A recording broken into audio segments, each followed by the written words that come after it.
یکم محرم الحرام کو جس سلسلہ سخن کا آغاز ہم نے اس مقام فضیلت پر کیا تھا، تائید الہی، تائید وارث ذکر، منتظمین کے حسن انتظام اور آپ تمام معزز سننے والوں کے حسن سماعت کی بدولت آج ہم اس سلسلہ گفتگو کے وسطی مرحلے میں داخل ہو چکے ہیں۔ مباحث بے حساب ہیں، مطالب بے شمار ہیں۔ حیات طیب کے حوالے سے اجمالی گفتگو مسلسل آگے کی طرف رواں و دواں ہے۔ زمانہ پرآشوب ہے، حالات و واقعات گھمبیر ہیں، ہر کوئی پریشان ہے، ہر کوئی تذبذب کا شکار ہے۔ ان بدلتے ہوئے حالات کی وجہ سے انسانیت خطرے سے دوچار ہے، لیکن خطرے اور انتشار میں مبتلا یہ انسانیت ان حالات سے باہر نکلنے کے لیے نہ راستہ تلاش کر رہی ہے، نہ راستے والے تلاش کر رہی ہے۔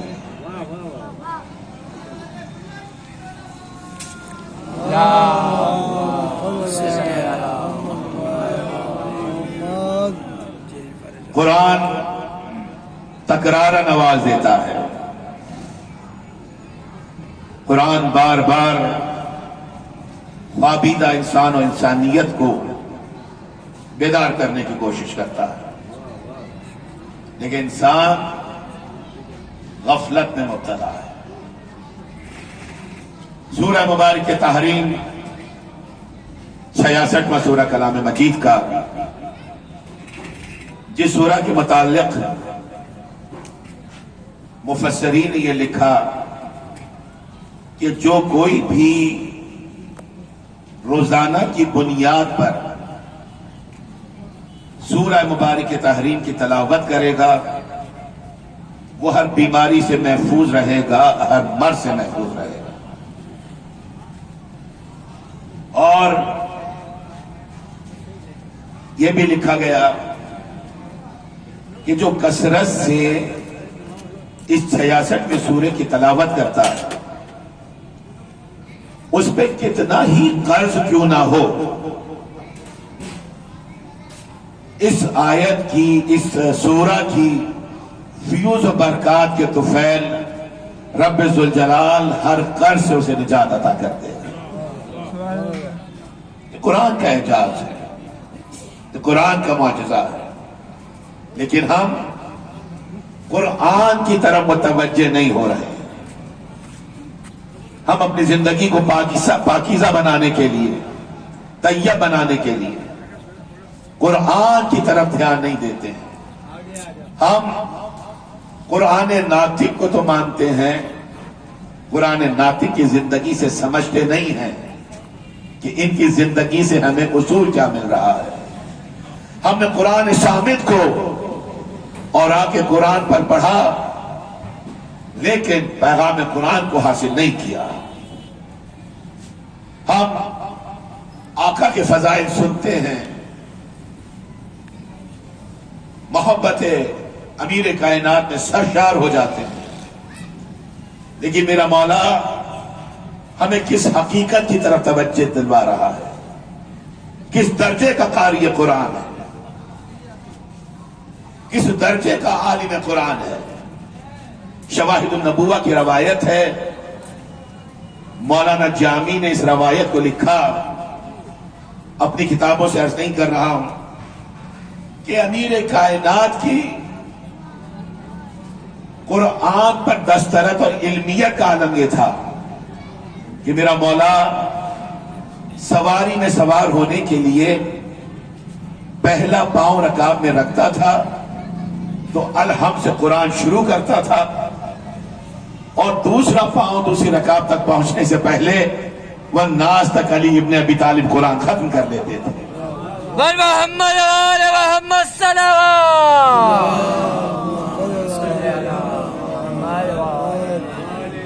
توجہ فرمائیے گا، مولانا جابی نے لکھا، شواہد النبوہ کی روایت ہے کہ رکاب میں پہلا پاؤں آتا تھا امیر کائنات کا تو الحم سے قرآن کو شروع کرتے تھے، چند ساعتیں ہوتی ہوں، دوسرا پاؤں پہنچتے تک والناس تک پورا قرآن ختم کر لیتے تھے۔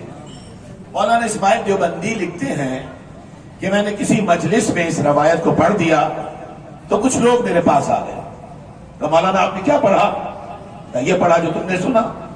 کہ مولانا یہ تو ممکن نہیں ہے۔ کہ کیوں ممکن نہیں ہے؟ اتنی تیزی سے 30 پارے کیسے ختم ہو سکتے ہیں؟ ممکن نہیں ہے۔ پوچھا کیوں ممکن نہیں ہے؟ تو بڑی اجالت سے کہنے لگے اس لیے کہ ہم جو نہیں پڑھ سکتے ہیں۔ مولانا کہتے کہ میں نے مسکرا کے کہا کہ پھر تو معراج بھی نہیں ہو سکتی۔ کیا کہنا جی ہے کہ پھر تو معراج بھی نہیں ہو سکتی۔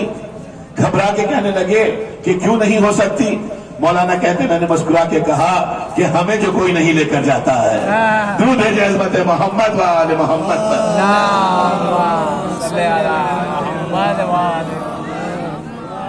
کہ ہمیں جو کوئی نہیں لے کر جاتا ہے، اگر 2-4 چکر ہم بھی لگا کر آ جاتے تو معراج کے قائل ہو جاتے۔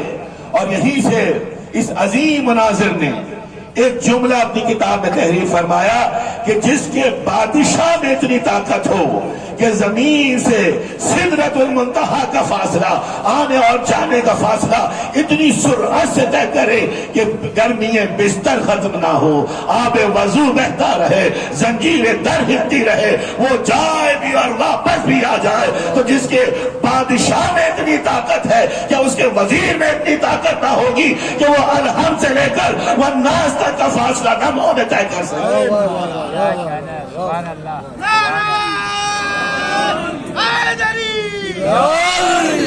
بلند ترین صلوات بھیجیے عظمت۔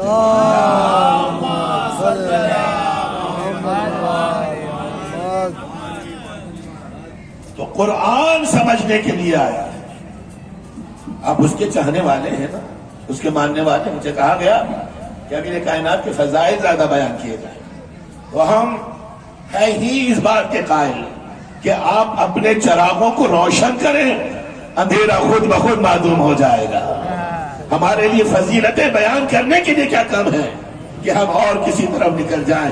اپنے چراغوں کو روشن کیجیے تاکہ اندھیرا ختم ہو جائے، تاکہ ماحول منور ہو جائے، دنیا نورانی ہو جائے۔ آپ کس کے چاہنے والے ہیں؟ میرا مولا جیسے ہی قرآن سے متعلق کسی نے کوئی مسئلہ پوچھا، کسی آیت سے متعلق کچھ پوچھا، قرآن کی کسی حقیقت سے متعلق کچھ سوال کیا، میرا مولا لمحہ نہیں لگاتا تھا۔ قرآن اور قرآن فہمی اگر سیکھنی ہے تو آئیے بارگاہ معصوم میں آئیے بارگاہ عصمت میں آئیے۔ لمحہ نہیں لگاتا تھا میرا مولا۔ کسی نے کہا یا علی یہ قرآن ہے، یہ لاریب کتاب ہے، یہ وہ کتاب ہے کہ جس نے دعویٰ کیا ہے لا راتب ولا یابسین الا فی کتاب مبین، کہ کائنات کا کوئی خوشگوار ایسا نہیں ہے جو اس کتاب مبین میں موجود نہ ہو۔ یا علی جب بھی کوئی سوال کرتا ہے کسی آیت سے متعلق، کسی سورہ سے متعلق، آپ فوراً جواب دے دیتے ہیں، تو تھوڑا سوچ لیا کیجئے، ذرا توقف کیا کیجئے، ذرا تدبر کر کے جواب دیا کیجئے۔ میرا مولا مسکرا کے کہتا ہے کہ ایک سوال میں بھی تجھ سے کرنا چاہتا ہوں۔ کہا مولا کیجئے۔ کہ تیرے ہاتھوں میں کتنی انگلیاں ہیں؟ کہ تیری ہاتھوں میں کتنی انگلیاں ہیں؟ جھٹ سے جواب دیا کہ 5 انگلیاں ہیں۔ میرا مولا مسکرا کے کہتا ہے تو نے سوچا نہیں ہے، تو نے غور نہیں کیا، غور کر لے، ہو سکتا ہے 5 کی جگہ 6 ہو سکتا ہے 5 کی جگہ 4 ہو، غور کر کے جواب دے کہیں ایسا نہ ہو کہ غلطی ہو جائے، فوراً کہتا ہے مولا اے علی ابن ابی طالب، سوچنا کیسا، غور کرنا کیسا، یہ ہاتھ کی 5 انگلیاں ہر وقت میری نگاہ کے سامنے رہتی ہے۔ میرا آقا مسکرا کے کہتا ہے جس طرح سے تیرے سامنے ہاتھ کی 5 انگلیاں رہتی ہیں، علی کے سامنے قرآن کے 30 بارے رہا کرتے ہیں۔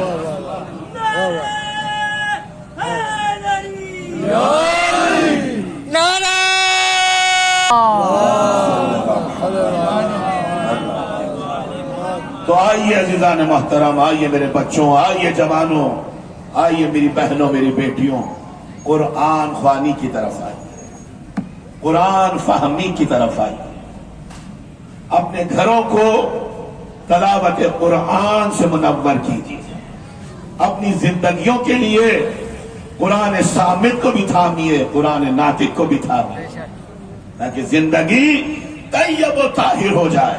زمانہ ناسازگار ہے، میں جہاں سے چلا تھا سورہ مبارک تحریم سے ہم یہاں تک پہنچے۔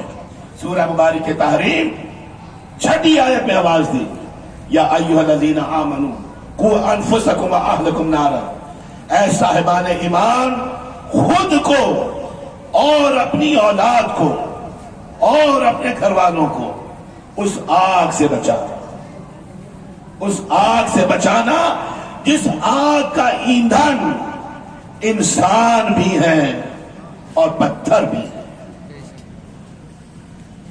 علیہا ملائکۃ غلاظ شداد، یہ آگ وہ ہے کہ جس پہ پہرے دار وہ ملائکہ ہیں جو مضبوط بھی ہیں، تندخو بھی ہیں، جو رب کے حکم کے مطابق ہر عمل کو کرتے ہیں، اور جو رب انہیں حکم دیتا ہے وہی ان کا طریقہ نظر آتا ہے۔ تو رب ہمیں متوجہ کر رہا ہے کہ خود کو آگ سے بچائیے۔ دیکھیے آج 5 محرم بھی تھی اور آج 14 اگست کی تاریخ بھی تھی۔ یہ 14 اگست ہم پاکستانیوں کے لیے بہت اہم ہے، اس لیے کہ رب ذوالجلال نے ہمیں اس تاریخ آزادی کی نعمت عطا کی ہے۔ لیکن یاد رکھنا ایک جملہ، یاد رکھنا میرے بچوں، میرے نوجوانوں، یہ آزادی کی نعمت ہم نے طاغوت سے حاصل کر لی ہے، ہم نے باطل سے حاصل کر لی ہے، لیکن ملک آزاد فقط ملک آزاد نہیں ہوا کرتے، خود کو بھی آزاد کیجئے۔ اگر آزاد ملک کو پروان چڑھانا ہے تو شیطان کی قید سے آزادی کو حاصل کیجئے، طاغوت کی قید سے آزادی کو حاصل کیجئے۔ آگے بڑھیے، اس ملک کی قدر کیجئے، اس آزادی کی قدر کیجئے، اس معاشرے کی قدر کیجئے۔ یہ معاشرہ جو انتشار کا شکار ہے، دیکھیں اگر میں عافیت چاہتا ہوں تو مجھے دوسرے کو عافیت دینی ہوگی۔ رحمت العالمین نے جب جناب ابو ذر کو وصیتیں کی تھی، نصیحتیں کی تھی، ایک جملہ ہے رحمت العالمین کا، یا ابا ذر نعمتان مغفورتان، اے ابو ذر 2 نعمتیں ایسی ہیں کہ جن کی قدر نہیں کی گئی ہے، الامن والعافیہ، ایک امن کی نعمت ہے، ایک عافیت کی نعمت ہے۔ رسول ہمیں یہ بتلانا چاہتے ہیں کہ معاشرے نفرتوں سے پروان نہیں چڑھا کرتے، ملک رنجشوں سے، عداوتوں سے ترقی نہیں کیا کرتے ہیں، دین دشمنی سے نہیں پھیلتا ہے، محبت سے پھیلا کرتا ہے۔ امام جعفر صادق علیہ السلام صلی علی محمد وآل محمد۔ میرا چھٹا امام مسند امامت پر ہے، چاہنے والے آتے ہیں امام سے مختلف سوالات دین و شریعت کے حوالے سے کرتے ہیں، اور ظاہر سوال مختلف تھا تو جواب بھی مختلف تھا، لیکن روایت نے بتایا کہ امام ہر سوال کا جواب دینے سے پہلے ایک جملہ فرماتے تھے، محبت کا تقاضا یہ ہے، اور پھر جواب دیا۔ اگلا آیا کوئی اور سوال کیا، امام نے جواب دیا لیکن جواب دینے سے پہلے فرمایا محبت کا تقاضا یہ ہے۔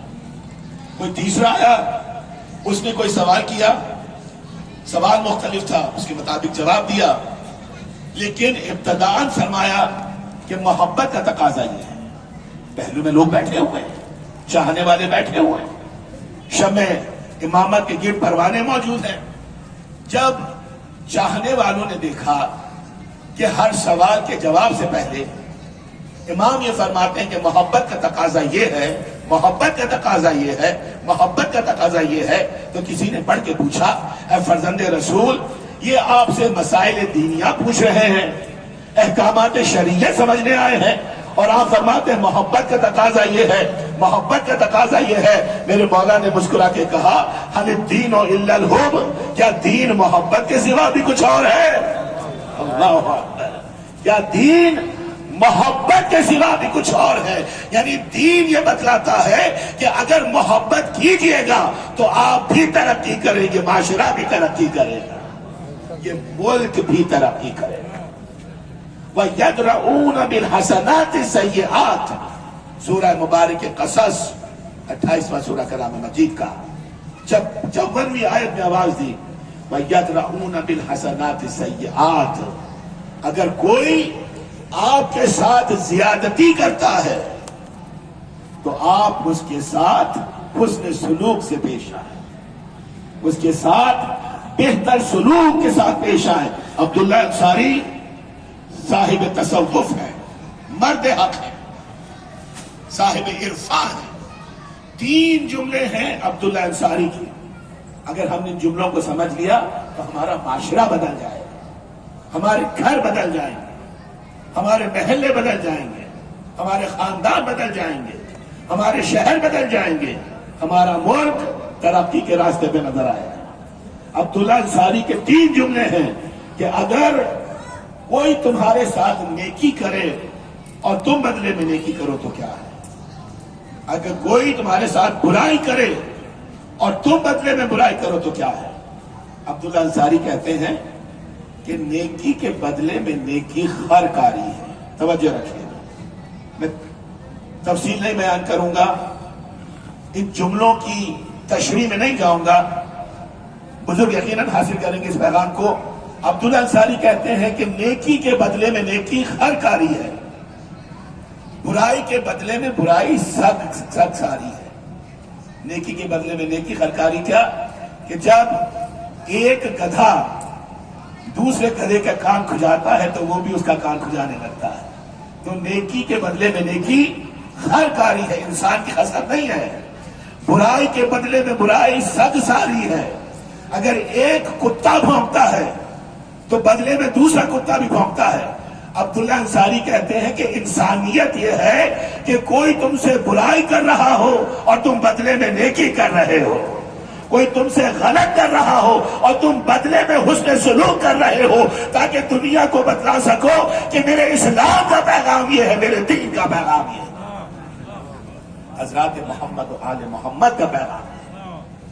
توجہ رکھیے گا، زندگی کو اگر طیب بنانا ہے، طاہر بنانا ہے، تو ہمیں کس طرز حیات کو اختیار کرنا چاہیے۔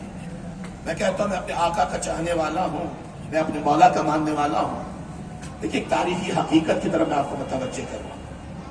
امیر کائنات ہے، فاتح بدر و احد ہے، فاتح خیبر ہے، فاتح خندق ہے، یہی حقیقت ہے۔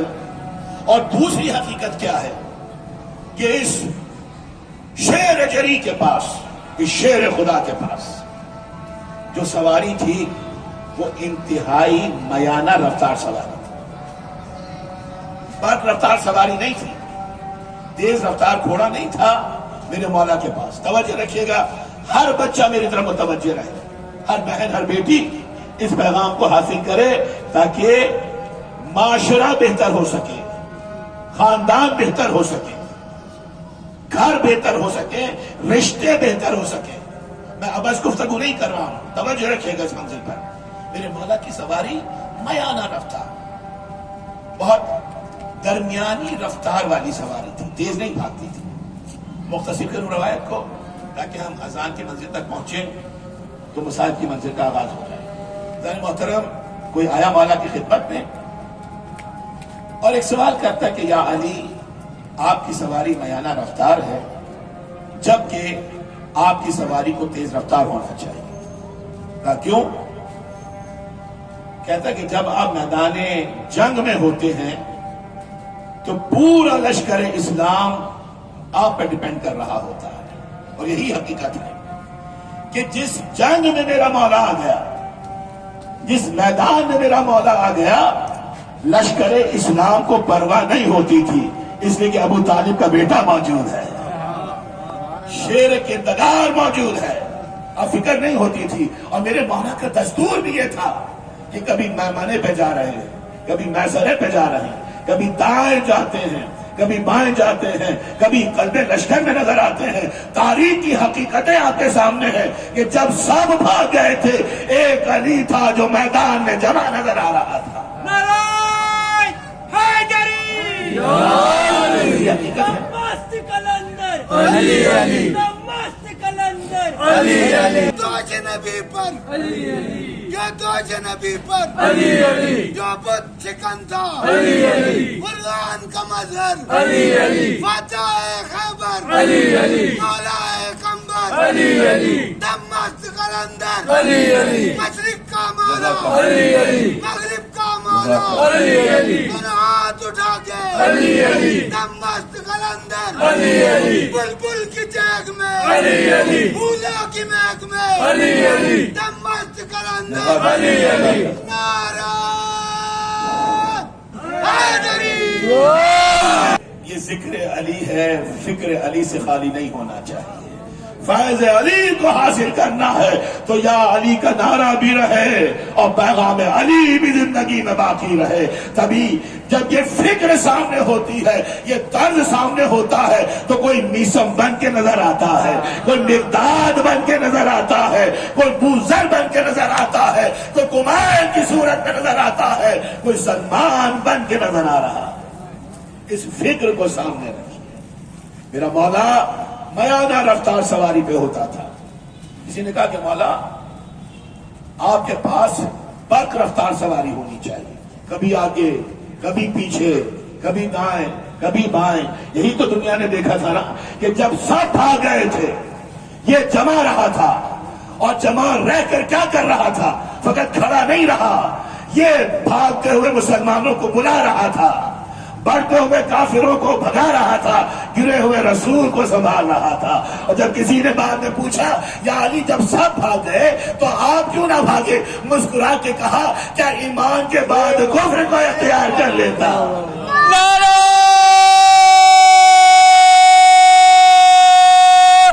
حیدری، بر محمد وآل محمد صلوات. کیا ایمان کے بعد کفر کو اختیار کر لیتا؟ تو آئیے میرے بچوں، میرے نوجوانوں، میری بہنوں، میری بیٹیوں، کائنات کے اس عظیم لیڈر سے زندگی کے لیے اصول حاصل کریں. کسی نے کہا کہ مولا تیز رفتار سواری کو رکھیے تاکہ آسانی رہے. میرا مولا مسکرا کے کہتا ہے کہ شخص تیز رفتار سواری دو موقعوں پہ کام آتی ہے. پہنچ گیا؟ تیز رفتار سواری دو موقعوں پہ کام آتی ہے. مولا کب؟ یا تو میدان سے بھاگنے میں کام آتی ہے یا بھاگنے والے کے پیچھے بھاگنے میں کام آتی ہے. میری پوری زندگی تمہارے سامنے ہے. علی نے کبھی میدان جنگ میں پیٹھ نہیں دکھائی ہے. ابو طالب کا بیٹا کبھی میدان جنگ سے بھاگا نہیں ہے. علی نے کبھی پیٹھ نہیں دکھائی ہے.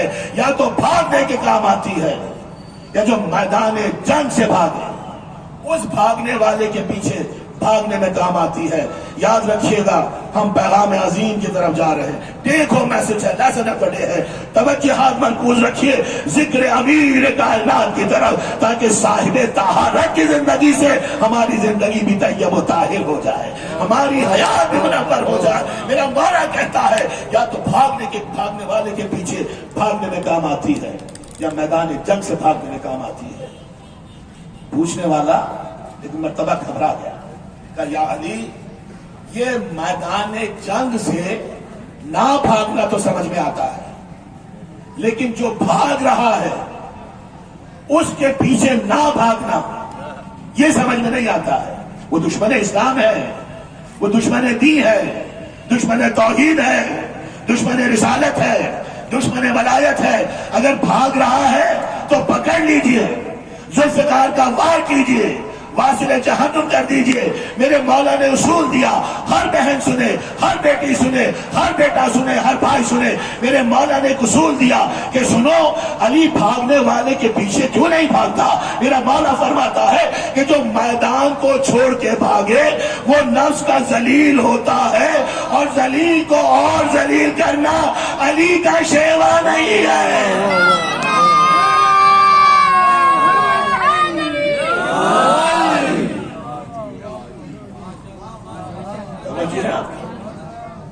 ہمیں مصائب کی طرح بڑھنے سے دامن وقت گنجائش نہیں رکھتا ہے. جو میدان جنگ کو چھوڑ کر بھاگے وہ نفس کا ذلیل ہوتا ہے, اور ذلیل کو اور ذلیل کرنا علی کا شیوا نہیں ہے. تو پیغام کیا ہے امیر کائنات کا کہ اگر کوئی تم سے بدسلوکی کرتا ہے وہ اس کا کردار ہے, تم حسن سلوک دکھلاؤ, یہ تمہارا کردار ہے. برادری صلوات بھیجیے عظمت محمد.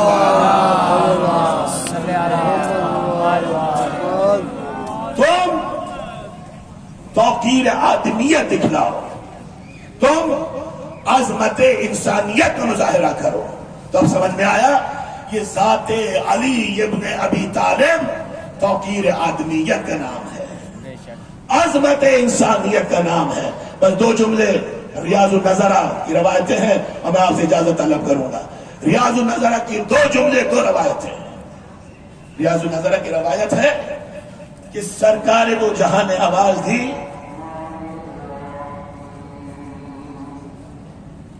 اذان کے احترام ایک انشاءاللہ کر مجھے مسائل بنانا ہے, اور جو روایت بیان کر رہا ہوں وہ بھی تفصیل کے ساتھ بیان نہیں کر سکتا. علی توقیر آدمیت کا نام ہے, علی فخر انسانیت کا نام ہے, علی علم بردار آدمیت و انسانیت ہے. رسول فرماتے ہیں کہ یا علی مثل علی فی الانسان, ریاض النظرہ کا جملہ, مثل علی فی الانسان کا مثل قل هو اللہ احد فی القرآن. علی کی مثال انسانوں میں ایسی ہے جیسے قرآن کی سوروں میں قل هو اللہ احد کی مثال ہے. قرآن سے اگر توحید کا قصیدہ نکال دو, رسول کی نبوت کی ذمہ داری اور رسالت کی ذمہ داریوں میں سے اگر توحید کا پرچار نکال دو تو نبوت ختم ہو جائے گی, رسالت ختم ہو جائے گی. اسی طرح سے اگر انسانیت میں سے وجود علی کو نکال دو تو عقیدے بھسم ہو جائیں گے. باقی کچھ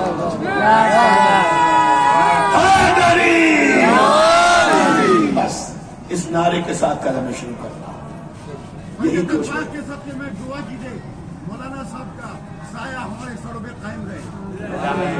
خواند عالم ہر عزادار مظلوم کربلا اپنے زبان میں رکھے, آپ سب کو بلا سے بچائے, ہر وبا سے بچائے.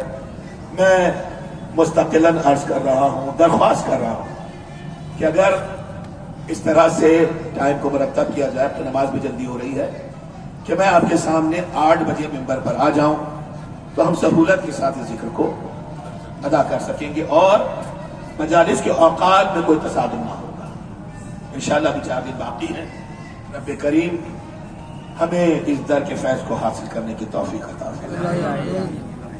آج اس فرش عزا پر آپ کو ان شہزادوں کا ماتم کرنا ہے جن کا ماتم ان کی ماں نے نہیں کیا تھا. پہنچ گئے آپ, یہ گریہ بلند ہو گیا. جو کربلا سے کوفہ اور کوفے سے شام اور پھر مدینے تک بھائیوں کو روتی رہی, کڑیل جوان بھتیجے کو روتی رہی, شیخوار علی اصغر کو روتی رہی. لیکن جس بی بی نے کبھی آن